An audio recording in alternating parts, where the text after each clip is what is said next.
For a long time, I thought God's silence meant disapproval. I thought if something was truly meant for me, it would come fast, clean, and loud. I believed delay was a signal that I was off track, that I had missed my moment, or worse, that I wasn't chosen. And that belief quietly damaged me, because when you interpret delay as rejection, you start rushing decisions, forcing doors, and settling for outcomes that were never designed to hold the weight of who you're becoming. What I learned after 36 years is that delay is not denial. Delay is development. Think about it psychologically for a moment. The human mind equates speed with value. We live in a culture that praises quick wins and instant results. So when progress is slow, we internalize it as failure. But growth doesn't work that way. Strength doesn't arrive all at once. Capacity is built through repetition, resistance, and restraint. And restraint is uncomfortable. It feels like being held back. But in reality, it's being held together. There were seasons where nothing moved. I prayed, I worked, I stayed disciplined, and still no visible breakthrough. And that's the part nobody likes to talk about, the season where you're doing everything right and still not seeing results. That season messes with your identity.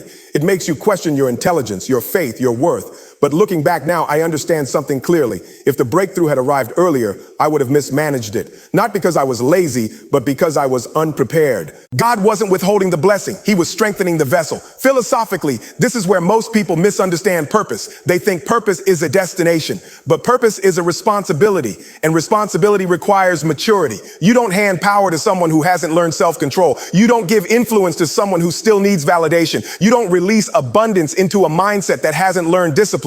Delay is the space where immaturity gets confronted and either corrected or exposed. And here's the part that hurts a little. Sometimes God lets you feel forgotten, so you stop seeking approval from the crowd. When things are quiet, when nobody is clapping, when the phone stops ringing, you're forced to ask yourself a hard question. Why am I really doing this? Is it for recognition or is it for alignment? That question changes everything, because once your motivation is purified, your direction becomes clearer. Psychologically, waiting builds emotional regulation. You learn how to stay consistent without external reward. You learn how to manage disappointment without quitting. You learn how to delay gratification without losing faith.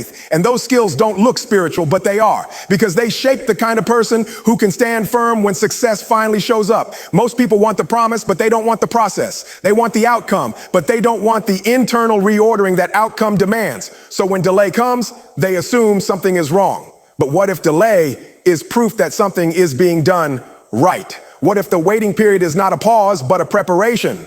I had to realize that God wasn't ignoring me. He was insulating me, protecting me from opportunities I wasn't yet wise enough to handle, protecting me from environments that would have amplified my weaknesses instead of my strengths, protecting me from success that would have arrived before my character did. And when you see delay this way, it changes how you move. You stop panicking. You stop forcing timelines. You stop comparing your chapter 1 to someone else's chapter 20. You start focusing on mastery instead of speed. You start asking better questions, not when will it happen, but who do I need to become before it happens? Because timing is not about the clock, it's about readiness. Every year that felt wasted was actually invested. Every closed door was a classroom. Every not yet was building a level of mental, emotional, and spiritual endurance that could not be taught any other way. And when the door finally opens, and it will, you don't walk in as the same person who knocked. You walk in transformed. Here's the reflection I'll leave you with. If you're in a season of delay, don't rush it, don't resent it, and don't run from it. Ask what it's shaping in you, because the moment you're ready to carry what you've been asking for, delay disappears and destiny starts moving. After a while, I realized something even more unsettling than delay.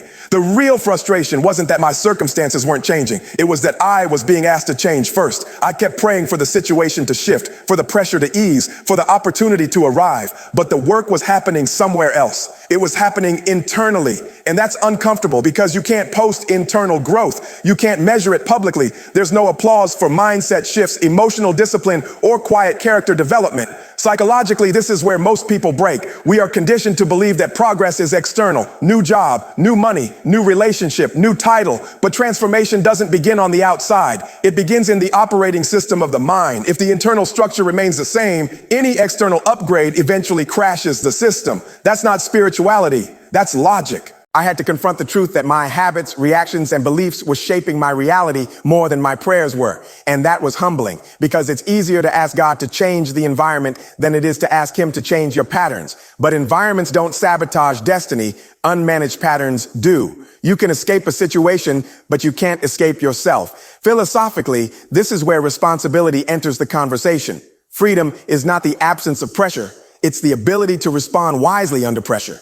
God doesn't remove weight from your life. He strengthens your ability to carry it. That's why situations sometimes remain the same while you start thinking differently, responding differently, and choosing differently. The external picture hasn't shifted yet, but internally, a new version of you is being constructed. This is why some people get what they asked for and still feel empty. They achieved the goal, but they didn't evolve. They changed addresses, not identities. God is not interested in cosmetic change. He's interested in structural change. Before he expands your reach, he deepens your roots. Before he increases your influence, he stabilizes your inner world. From a psychological standpoint, internal change is about awareness and regulation. Learning why you react the way you do. Understanding the fears that drive your decisions. Identifying the beliefs you absorbed without questioning. When those things remain unexamined, they quietly control outcomes. But when they are confronted, you regain authorship over your life. You stop being reactive and start becoming intentional. And here's the hard part. Internal work is lonely. Nobody sees it. Nobody congratulates you for emotional maturity. Nobody rewards you for restraint, patience, or self-control. But those are the very traits that allow you to sustain success when it arrives. Without them, blessings become burdens. I learned that God wasn't slow. He was precise. He wasn't fixing my problems. He was fixing my perspective. Because once perspective shifts, problems no longer dominate you. They inform you, they train you, they sharpen you, and eventually they lose their power to intimidate you. This internal shift changes how you move in the world. You stop blaming circumstances and start auditing decisions. You stop waiting for motivation and start practicing discipline. You stop asking, why is this happening to me? And start asking, what is this developing in me? That question alone elevates consciousness. It pulls you out of victimhood and places you into responsibility. And responsibility is where power lives. When the inner work is done, the outer change feels almost inevitable, not rushed, not forced. It unfolds naturally because you're finally aligned with it. You're not chasing outcomes, you're attracting them through consistency, clarity, and self-mastery. So if you're frustrated because your life hasn't changed yet, pause before you complain. Ask yourself what's being rebuilt inside you, because when your mindset matures, your situation has no choice but to follow. Change the internal foundation, and the external structure will eventually rise. Every year that felt wasted was actually invested. Every closed door was a classroom. Every not yet was building a level of mental, emotional, and spiritual endurance that could not be taught any other way. And when the door finally opens, and it will, you don't walk in as the same person who knocked. You walk in transformed. Here's the reflection I'll leave you with. If you're in a season of delay, don't rush it, don't resent it, and don't run from it. Ask what it's shaping in you, because the moment you're ready to carry what you've been asking for, delay disappears and destiny starts moving. And once the internal work begins, you start to see your pain differently. What used to feel like an interruption starts to look like instruction. For a long time, I treated pain as an enemy, something to escape, something to pray away, something that meant I was failing. But over time, I realized pain wasn't blocking my purpose. Pain was pointing to it. Psychologically, pain is information. It reveals where attachment exists, where identity is fragile, where expectations are misaligned with reality. The mind reacts to pain because it threatens the story we tell ourselves about who we are and how life is supposed to work. But when that story collapses, something more honest has a chance to emerge. That's not breakdown. That's reconstruction. Most people don't fail because they experience pain. They fail because they personalize it. They assume pain means they are unworthy, unlucky, or unchosen. And once pain becomes identity, growth stops. But pain was never meant to define you. It was meant to refine you. It's the pressure that exposes weakness, not to shame you, but to strengthen you. Philosophically, this is where meaning enters suffering. Pain without meaning feels cruel. Pain with meaning becomes bearable, even transformative. The question is never, why am I hurting? The better question is, what is this shaping me for? Because history shows us something consistent. The people trusted with impact were first trusted with adversity. Strength is not assigned randomly. It is built intentionally. Every betrayal sharpened my discernment. Every season of loneliness clarified my values. Every setback stripped away illusions I was clinging to. None of it was wasted. It was all conditioning. Pain didn't disqualify me. It trained me. It taught me how to stand when support disappeared, how to stay focused when validation was gone, how to keep moving when progress was invisible. And here's the part people don't like to hear. Comfort rarely produces competence. When life is easy, growth is optional. When life is hard, growth is demanded. Pain forces honesty. It removes shortcuts. It exposes habits, relationships, and beliefs that cannot survive the next level. That's why pain often precedes expansion.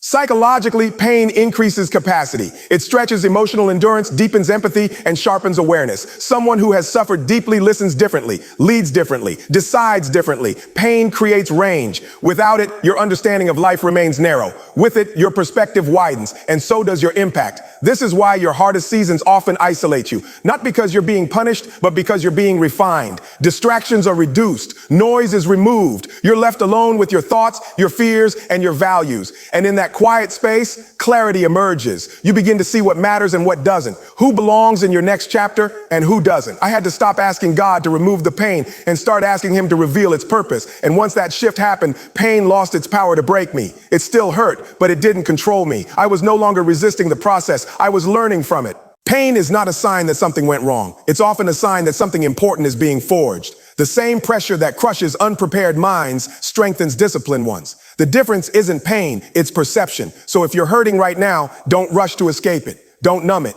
Don't let it define you. Study it. Let it teach you. Let it sharpen you. Because what you survive doesn't just make you stronger, it makes you useful. Here's what I want you to sit with. The pain you're trying to outrun may be the very thing qualifying you for the life you're asking for. Don't waste it. Transform it. Every year that felt wasted was actually invested. Every closed door was a classroom. Every not yet was building a level of mental, emotional, and spiritual endurance that could not be taught any other way. And when the door finally opens, and it will, you don't walk in as the same person who knocked. You walk in transformed. Here's the reflection I'll leave you with. If you're in a season of delay, don't rush it, don't resent it, and don't run from it. Ask what it's shaping in you, because the moment you're ready to carry what you've been asking for, delay disappears and destiny starts moving.